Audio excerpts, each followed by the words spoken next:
Hello， 巨大车业的朋友们，大家晚安。这新年刚过哈，车厂开始又是很忙碌了哈。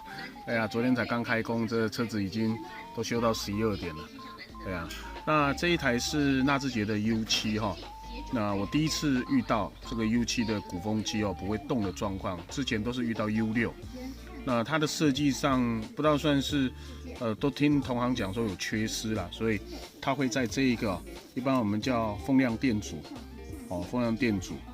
那有的人叫它德扣，我不知道为什么叫德扣，反正就风量电阻那跟插头跟风量电阻之间呢产生这种交化故障，所以它可能正负极就烧到你看这个还好它只烧到这里，你看交化了，跟后面的线完全都不搭嘎还要只烧到这，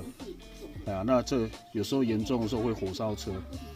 那所以如果你有闻到焦味，或者是像它是鼓风机不会动，那就应该要赶快来去进厂做检查，不要再去拖了，因为这个像这种电系的东西很容易会产生失火着火的一个现象，因为车身上面都是易燃物你看它又是在地毯底下那一边这是非常危险的。那这个我之前遇过 U6 有好几台只是没想到 U7 也是这种状况。那简单跟各位车友分享一下，如果你家的 U7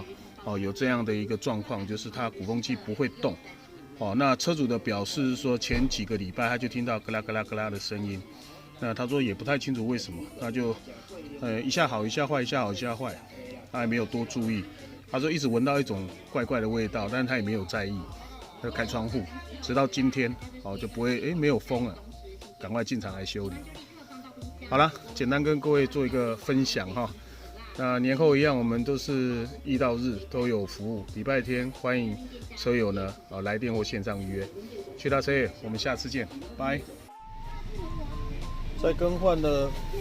那个电阻、线阻、鼓风机之后，这个出风口都有了都有冷气了，作动也正常。